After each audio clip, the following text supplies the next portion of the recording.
Fala galera, beleza? Então nessa aula aqui eu vou criar o componente do Email Validator.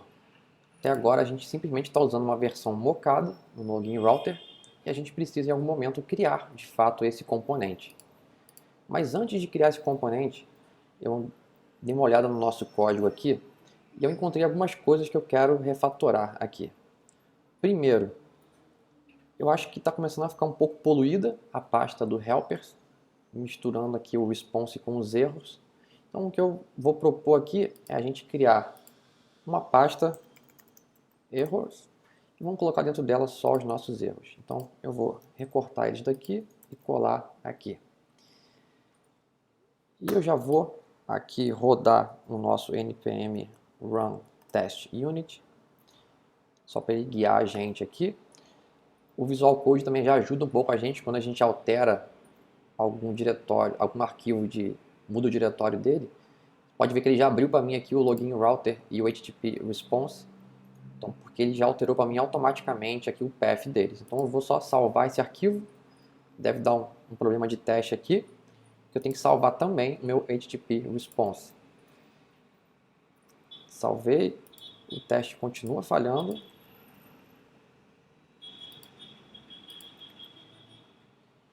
E aí aqui é bom que a gente tenha um teste unitário para guiar a gente, né? No nosso arquivo de teste, por algum motivo ele não reconheceu essa mudança, tá vendo? E ele continua apontando para a pasta helpers. Então aqui a gente vai ter que manualmente alterar para errors. Então eu vou alterar esses 4 aqui para erros, vou salvar. E agora sim o nosso teste está passando. Então, vê a segurança que a gente tem para poder fazer um refactor desse tipo, pequeno ou grande. O nosso teste sempre mostra para a gente se alguma coisa errada aconteceu, né? Então essa é a primeira coisa que eu queria fazer.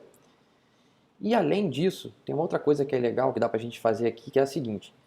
Para evitar que a gente fique fazendo um monte de import de erros aqui, tem uma estratégia legal que a gente pode criar um arquivo aqui na pasta erros. A gente chama ele de index.js. E aqui dentro a gente vai importar os nossos erros, que são o missing param error. E ele vai ser um require no arquivo na mesma pasta, que é o missing param error. E eu vou copiar isso aqui. Nós temos agora 4 erros, né? Tem o missing param, o outro é o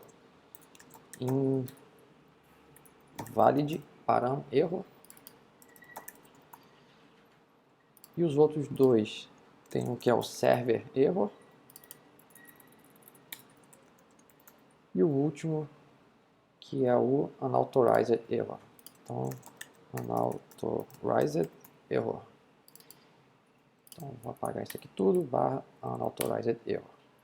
Legal, então importamos todos eles e a gente vai simplesmente fazer aqui um módulo.export para exportar um objeto com todas essas propriedades. Então tem o missing param, o invalid param, o server error e o unauthorized error.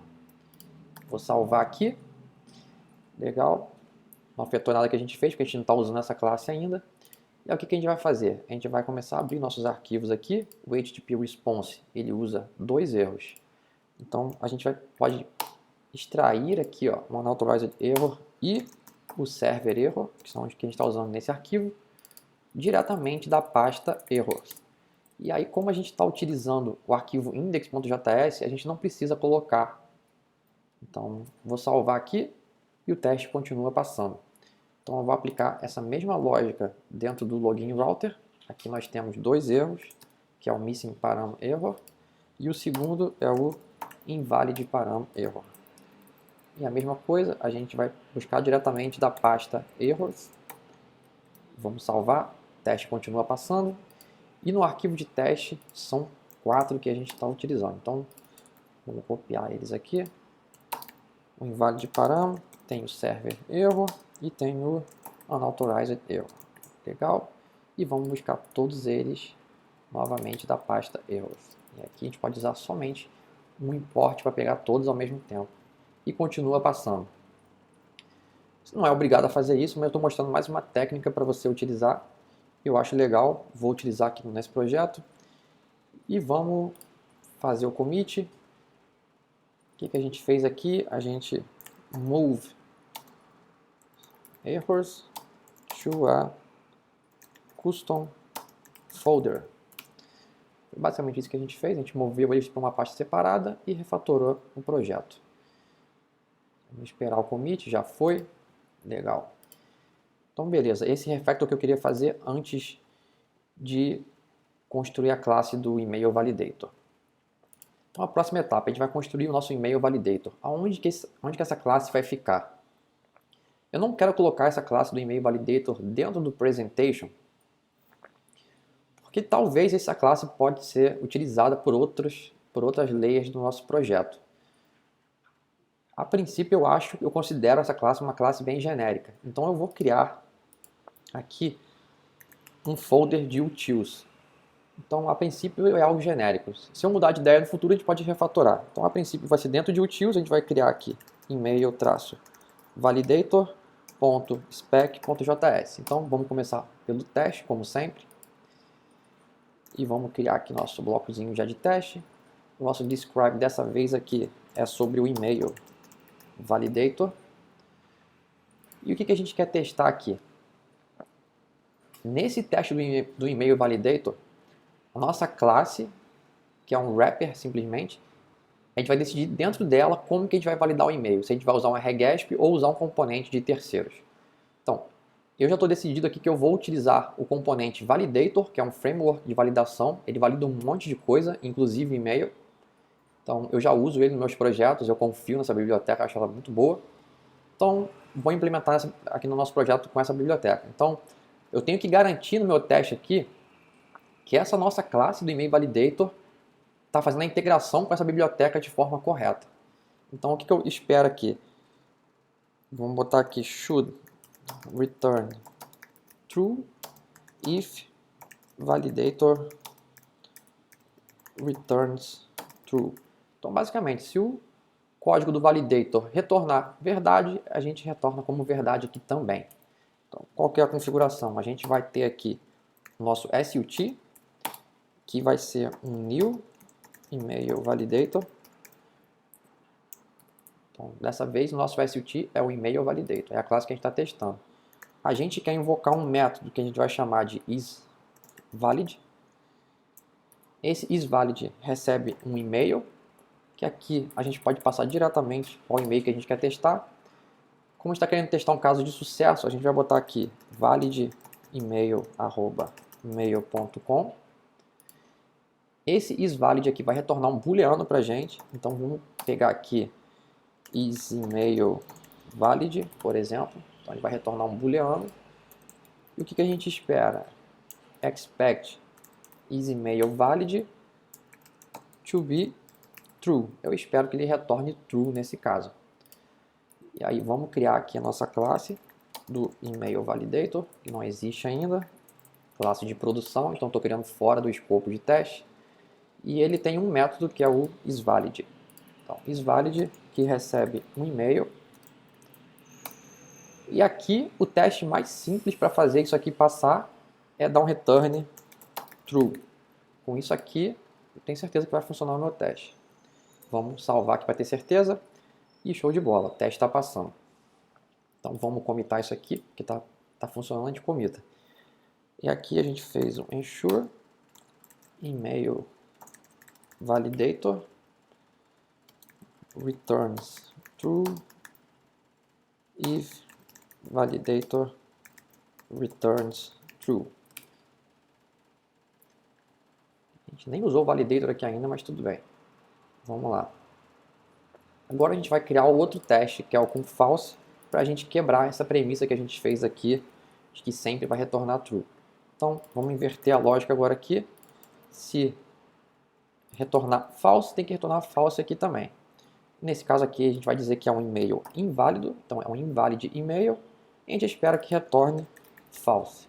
E aí, óbvio que vai falhar o teste, porque ele está retornando sempre true aqui. Então, agora a gente vai usar, de fato, a biblioteca do validator para validar esse e-mail aqui. Então, eu vou aqui parar o meu teste, vou rodar aqui npm install validator. Vamos esperar aqui baixar a biblioteca, costuma ser rápido. E já foi, bem rapidinho mesmo. Vamos checar aqui no package.json. Está aqui, ó, Independencies, Validator. E dessa vez é uma dependência de produção, não é mais de desenvolvimento. Então, como é que a gente faz? A gente vai chegar aqui agora, const validator, e vai pegar ele do validator. E vamos utilizar ele aqui dentro agora. Return validator.isEmail. E a gente passa o e-mail para ele. Vamos salvar aqui, vamos rodar o teste, vamos ver o que acontece. Eu tenho que rodar de novo que eu parei. npm run test unit. Nós temos um teste falhando, que é o segundo, que a gente esperava false quando for false. E por que está acontecendo isso? Nós estamos de fato usando a biblioteca do validator para testar. Então isso aqui que eu botei aqui embaixo é um e-mail válido, na verdade. Por mais que eu tenha escrito aqui invalid email, ele é um e-mail válido. Ele tem um texto na frente, tem uma arroba, tem um mail.com. Então se eu quiser realmente testar um e-mail inválido aqui, eu teria que colocar isso aqui, sem o arroba, sem o ponto, por exemplo. Deixa eu salvar aqui e aqui está. Agora meu teste passou. Só que isso aqui não é o correto. Eu não quero. Se eu mantiver o meu teste assim agora, do jeito que eu fiz, deixar verde aqui, tá passando, e eu comitar e seguir minha vida, não é que esteja errado, mas qual é o problema? O que eu estou fazendo aqui, na verdade, é validar se o validator funciona. Eu estou realmente passando para ele um e-mail válido ou inválido, eu preciso entender realmente do negócio dele para saber se está funcionando ou não o meu teste. No caso aqui do e-mail, como é uma informação relativamente fácil de você testar, é mais tranquilo. Agora você imagina se fosse, por exemplo, um CNPJ. Você ia ter que inventar um CNPJ válido ou inválido para testar. Então tem gente que não entende nada de CNPJ, ia ficar um pouco mais difícil. Eu ia ter que ir na internet buscar um CNPJ válido ou inválido. E poderia complicar cada vez mais, dependendo do que eu estivesse validando. Então, assim, eu não quero testar se o validator funciona. Quando eu uso um framework de terceiros, eu parto do princípio que aquele framework funciona. Ele já foi testado por alguém, ele já foi aprovado e tem várias pessoas utilizando. Então, o que eu quero testar, na verdade, é a integração dele com o meu componente. Então, nós temos que arrumar uma forma de mocar esse validator para não utilizar ele de fato na hora que a gente estiver testando. Então, vamos lá. Como é que a gente faz isso com o Jest? Deixa eu voltar aqui, com o invalid e-mail aqui. O teste continua falhando, ok? No Jest, na raiz do projeto aqui, a gente pode criar uma pasta, underline, underline, mocks, underline, underline. Vai estar com a corzinha diferente aqui já.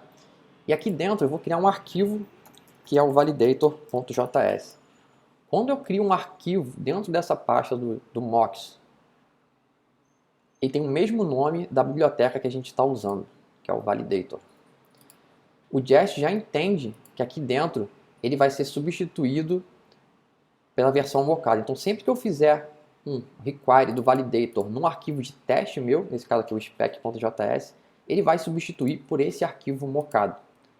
E aqui dentro o que eu vou fazer? Módulo.exports, ele vai exportar nada mais que um objeto, um JSON, e dentro desse JSON vai ter um objeto, uma função com o nome isEmail, que é o nome da função que a gente está utilizando aqui, que recebe um e-mail. E o que a gente quer que essa função faça? Bem, vamos dizer por enquanto que ele retorne true. Então, vamos ver se isso aqui está funcionando o que eu fiz. Vou salvar aqui.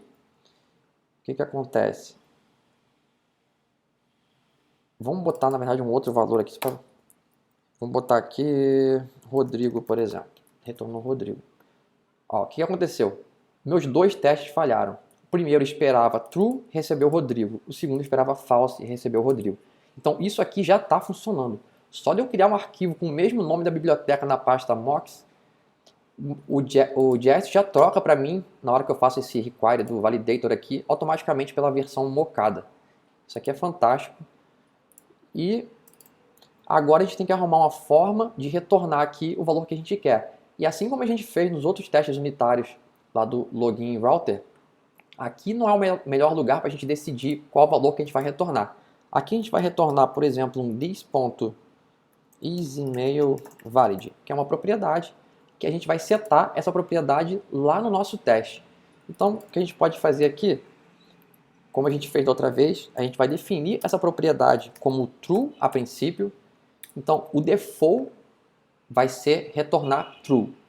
A gente quer sempre só mocar o caso errado, o caso inválido. Então, o que a gente vai fazer? A gente já setou como true aqui. Então, acredito que o primeiro teste já deve estar passando e só o segundo não está passando. Então, no segundo teste, a gente precisa mocar aquela informação. Então, aqui dentro a gente pegaria o validator.isEmail valid e setaria para false. E vamos salvar aqui e agora sim está passando. E agora, como eu mostrei para vocês, eu tenho certeza que eu estou usando a versão mocada do validator. Eu não preciso me preocupar em saber enviar um e-mail válido ou inválido no meu teste unitário. Eu só preciso confirmar que a minha classe do e-mail validator está retornando corretamente de acordo com o retorno da biblioteca de cima, que é no caso é o validator aqui. Então, isso aqui já está funcionando, está certinho. Antes de eu comitar, o que eu vou fazer aqui? Não, vamos comitar primeiro, depois eu faço o que eu ia fazer. Então, o que a gente fez aqui, a gente criou o teste para integrar com o validator. Então, ensure, na verdade a gente criou agora foi o teste de baixo, né? O de cima a gente já tinha comitado. Então agora ensure email validator returns false if validator returns false. Então está só repassando o retorno do validator basicamente. Então tem mais um teste para a gente fazer aqui, mas antes de fazer o próximo teste, por mais que seja bobo nesse caso, vamos criar a prática de sempre criar aqui o nosso make SUT, que é o nosso factory, que por enquanto está só retornando um new email validator, mas que no futuro, se a gente precisar modificar essa classe aqui, o construtor dela, para receber alguma dependência, a gente não precisa ficar alterando todos os nossos testes.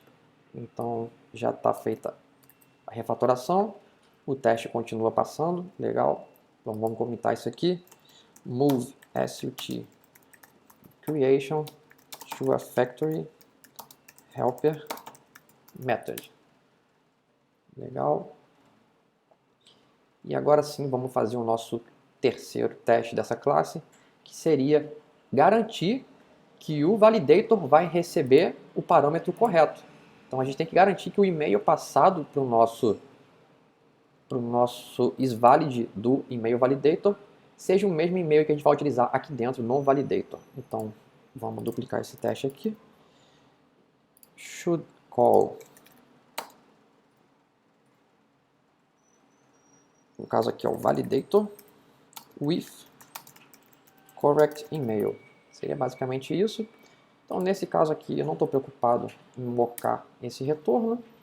O que a gente espera aqui é chamar o SUT, pegar, também não estou preocupado com o retorno também aqui nesse caso, então eu vou só chamar o SUT.isValid, nesse caso aqui pode ser any email, tanto faz. O que a gente espera aqui no final é que o validator.email seja o mesmo e-mail que a gente passou aqui em cima. Então é basicamente isso aqui. E agora a gente precisa capturar esse e-mail recebido pelo validator. Então a gente vai chegar aqui, o teste vai falhar provavelmente. Show! Nesse arquivo de mock que a gente criou do validator agora, a gente pode definir aqui uma propriedade email, que a princípio pode ficar vazia. E aqui dentro do isEmail a gente simplesmente captura esse e-mail. E é isso.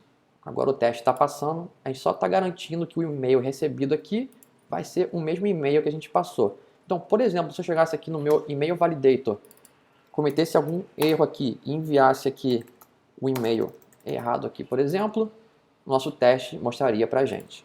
Então, tem que utilizar o e-mail que foi recebido pelo parâmetro. Show de bola, está funcionando. Então, ensure email validator calls validator with correct email. Então essa classe aqui está pronta, ela é bem simples, é só basicamente testar a integração dele com o componente. Então foi bem mais tranquilo de criar do que o nosso router, por exemplo, né? E agora para finalizar a gente vai mover a classe do email validator para um arquivo separado. Então, vamos copiar isso aqui, recortar por enquanto. Vamos dentro do utils aqui criar um new file, que vai ser o email-validator.js. Vamos colar aqui, e aqui no caso a gente tem que exportar essa classe. Ok? E agora a gente vai ter que importar no nosso arquivo de teste o email validator do require, e está na mesma pasta, email validator. E agora a gente vai precisar importar também o validator aqui dentro, né? Porque a gente também está usando ele para fazer o mock. Então aqui embaixo a gente vai importar também o validator. E como a gente está dentro do arquivo de teste aqui, não faz diferença eu importar ele aqui duas vezes, né? Porque ele vai ser chamado a partir do arquivo de teste. O Jest vai executar esse arquivo. Então, quando eu chamar ele aqui dentro, ele vai pegar a versão mocada. Então, ele vai pegar aqui de dentro. E quando ele chamar o email validator da classe de produção, quando a classe de produção tentar pegar o validator, como ele foi chamado a partir de um arquivo de teste, ele também vai pegar aqui a versão mocada. Então, espero eu que vai funcionar isso aqui. Vou salvar para garantir e continua funcionando o teste. Então, show de bola. Então, para finalizar essa aula aqui agora, então, nosso último commit, o que a gente fez? Move email validator to its own file. Então, a gente moveu o email validator para o arquivo dele de produção. O commit passou. E para fechar, a gente vai fazer aqui um git push origin master. E vai rodar todos os testes dessa vez, para ver se está tudo funcionando. Se funcionar, o push vai funcionar. Show de bola. Mandou nosso report aqui. Vou até aumentar para a gente ver. Continua 100% de cobertura nos nossos testes. Então, está tudo dentro do esperado. E é isso, pessoal. Com isso, a gente consegue concluir essa aula. A gente já tem agora mais uma classe criada, que é o email validator. Então, a próxima dependência que a gente precisa criar aqui é o auth use case, que vai ser o tema da próxima aula. Então é isso. Espero que vocês tenham gostado. Espero que vocês tenham aprendido algo de diferente nessa aula. E até a próxima.